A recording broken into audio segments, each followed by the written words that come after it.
What's going on, ladies and gentlemen? Y'all know what it is. I go by T, And I'm Jackie. and it's Jackie and T, and we about to rock out today and talk about some landlording, but from a different perspective about how do you manage your rentals when you're not even in the same country. Right. We got to definitely get on that one. So, Yep. because I think that's a big topic because that was something that someone commented too, like how you guys are going to manage that. So we've been dealing with the tenants, while we are over here. So I think it's great to A to lot touch of on that interaction. because Right. it's based on experience on top of that. Exactly. Exactly. So one of the things is one of the things that T and I we get a lot is, should we sell our rentals? Should we not sell our rentals? Should we do this? Well, let's just address that first. We cannot tell you whether or not you should sell your rentals. That's up to you. But what we will do is tell you exactly, if you do decide to sell your rentals, how you can do it abroad. So one of the first things, you're going to have communication, multiple different communication channels. And one of the biggest ones is WhatsApp, okay? Especially when you're outside of the USA or whatever country that you're in. You're going to need WhatsApp. Your tenants are going to need to make sure that they are on WhatsApp so they can be able to get in touch with you if an emergency arrive or anything like that. Yeah. Another thing, it's quite simple, is keep the communication going the same. Jack said communication. Just keep it going the same. Don't all of a sudden, because okay, I'm overseas. I'm saying I'm not there. Let me then do a delayed message. No, keep it the same. I'm saying? Don't stress over anything. Um, Things come up. Hey, just handle them the exact same way. Okay, this will be resolved by here. This get done by here. I'll give an example. So there is something going on in one of the properties, of course, with the HOA. I've been actively working that. It's as simple as, hey guys, I got an update on the status of the HOA approving Right. the fence. And I messaged my tenants. Oh wow, nice, thank you. Okay, got it. Yeah, once I get the full approval, because right now, at least they heard back from me, and the HOA's told me this. That's what we're moving forward. So just simple communication continues to go. Right. So another thing I should say, is making sure your systems are in place. And when I say your systems, I mean like how the tenant pays you, where does documents like your repository, all that goes. You need to make sure you have all of that in place. Now, our system of choice, how we collect rent payment, is through Zillow because it is seamless. I mean, the tenant gets to connect their bank account through Zillow, and Zillow then reports it to the local credit bureaus. It's like a win-win situation. We don't have to worry about, are we going to get the money? Are we not going to get the money? And stuff like that. So that's one of the ways that you want to make sure that you manage abroad. Another thing too is already have, like Jack said, with the system, also have the system about inspections in place. Right. So if you're doing quarterly inspections, for example, what is it to hurt to go ahead and book that ticket early in advance, when that quarter is coming up, so that way you can get there and go ahead and do the inspection. So, however you do it, quarterly, yearly, twice a year, whatever the case, go ahead and have that established. So that makes it a smooth transition because it's literally just a flight and then you're there. So it's like you were there. Then you just walk through and have your checklist. Make sure you do that. Make sure you do a thorough inspection, and just that's it. Simple as that. Right.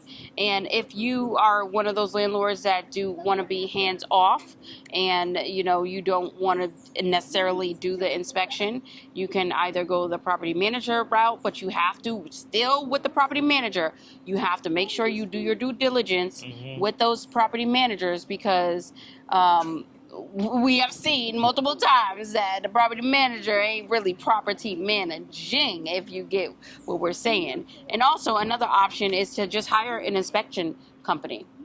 There are inspection companies that go out. They can go out wherever you want, and they have a standard checklist that they go through that they use for all the major housing departments, and you can do that as well. So back to property managers, going to expand on that a bit. So make sure if you do take that route, what some property managers do, they'll charge an additional fee for them to go out and do the inspections on the property. So if there's an additional fee for it, then I would say it's worth to pay for, or if they even include it, awesome. You got a really, really solid property manager, but you want to make sure that you're getting that report from the inspection.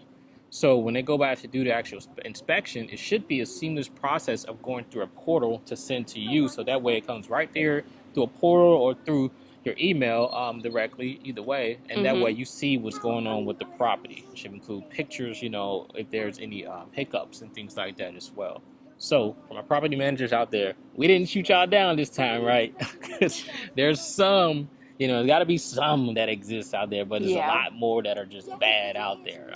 The ones we've been, coming across. So, like I said, it's just we talk about things based on what we experience. Right. So another thing that I would say, you're managing from a different location, is trust your tenants. Don't feel like you have to babysit your tenants. Well, they shouldn't be in the property to begin with. Yeah, at the end of the day, but you know how things are. At the end of the day, everybody's an adult here. You shouldn't have to babysit them, and don't treat them like kids. If they say, hey, this is going on, okay, cool. It's simple as sending out the right person to go over there. If there's like a issue with the HVAC, plumbing or whatever the case, then just simply, get the right person out there. The thing will come down is whose fault it was and who's going to cover it. But that's things you can look at, like the security deposit, and things like that. So either way, you'll know once like the plumbing work is done or electrical work is done, because they're going to give that thorough breakdown on it. Or before that individual even goes over there, you want to make sure that they do get that thorough breakdown on the root cause of that. Right. And another thing, while T is speaking about this, you want to make sure that you set expectations with your tenants, because depending on where you are traveling to, the time zones, for instance, this is just one thing, the time zones can be completely different. Okay, now in the event of emergency, it is an emergency. However, things that fall outside of an emergency, you have to make sure that your tenants understand, like, hey, okay, these are my operating hours. I'm in said country, or whatever you want to tell them. Some people don't want to tell them where they're at. These are my operating hours and this is when I will be able to respond. Because if not, you could be in a situation where they just think that it's just appropriate to be able to respond to you any day, anytime, or anything, and you will just feel like, oh my gosh, why did I decide to do this? Be a landlord remotely. Yeah, you don't want to get a call at 2-3 o'clock in the morning your time, Right. And because the tenant's gonna call you because it's 2 o'clock, 3 o'clock their time. So that's very important that Jack mentioned that. And another thing that I would say is just simply continue being a landlord. Don't think because you're going overseas that you have to sell your property, because it's not possible to manage your property from afar. That is completely not true. Just continue doing what you do best. Be patient, remain positive, and just trust that the process is going to work out. Because a lot of people I've seen, they always sell their properties. Every time, it's not possible to manage it, when I'm somewhere else. I got to sell it. It's not true. It's not. You can still keep your investment, continue to make your profit off of it, and, just that appreciation for what you invested in. It costs an arm and a leg. You shouldn't just have to give it up just because you're going somewhere else to get paradise. Right. And another thing is that we want to touch on is having your vendors all in place. Your vendor management. You have to do that before you leave from wherever you are traveling to. You have to have that list of reliable vendors that you can make sure that you distribute to your tenants. Like, hey, in the event an electrical outlet, call this person. An event of plumbing, right? Empower the tenants. Empower them, exactly like T said. You just want to make sure that everybody is on the same page, and then make it very seamless. You already know you have that relationship with the vendor. They go out there, they do what they have to do, and then they would bill you. Make it a very seamless process. This does not have to be overcomplicated or anything like this. I think that since we have been here, I mean, this is like really the most we've been right really dealing with, tenant inquiries since we have been here, because we're doing a lot of things to the properties while we're away. But it's really not like that. Most of the time, they're it's just like, hey, your inspection's coming up, one of them type of things. So It's normal stuff, you know. It's important to do not abandon your property because you got too comfortable overseas and living in a certain lifestyle. Don't abandon your property. You know, keep everything, like I said earlier, the same. You know, you got to make sure that you take care of the property. And if you even want to do upgrades to the property, get those upgrades done. mm-hmm. You want to make sure that your tenants are also, still happy in the property because Right. you don't want to just end up losing some tenants and now you're overseas and then you got to get back to do a turnover and all that stuff. So And make a sure that remote you eviction. right. So make sure your tenants are happy. And speaking of remote eviction, Shaq, that's quite interesting that you said that because in some counties, for example, I know in Florida, for Yeah. example, we can handle things remotely. So we're able to file the paperwork literally remotely, online and start the process, all the way up till it's time to go to court to do an eviction. Right. And just always, always, this should just come with just being a landlord. Make sure you keep all documentation and you're Mm-hmm. highly, highly organized. You're going to definitely need that, especially, being in another country and being outside of the U.S. It's all going to come down to that, when, especially around tax time. You will definitely need that information, and you do not want to be fumbling, rumbling, and doing all that other stuff, and you are overseas. So just get in the habit of, whenever something happens, like a receipt, it's just as simple as setting up a forwarding address to go to whatever bookkeeping system that you have. You take a picture of the receipt, you send it to said email address, and that reroutes to, let's just say, QuickBooks or something like that. Yeah. Even with evictions, when I touch on that, a lot of times they don't even go to court. If it's non-contested, it might not even, that's not even going to go to court. So now you won the eviction without having to just rush over there. So that should ease a bit off of you. And now just time to get over there. Put the people in there to repairs, or if you're going to do it yourself, either way, a quicker process if you find some good people that can repair it. Get them to knock it out. You can even give a code to them Mm-hmm. and have them send pictures and things like that. And, that way you're all set.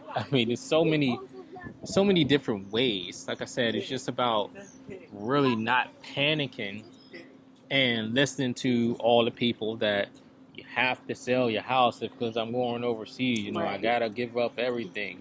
Even people that do it. I've seen people sell everything when they were RVing and things like that. Yeah, you People don't have to do always that. think that they have to give up everything. You gotta look They at worked for. yeah, you put so much time and effort and everything and just learning and to even qualify because you go by with the credit and everything. In the States, because over here there's no credit check, for example. Mm-hmm. You go by all that, only to now have to offload it.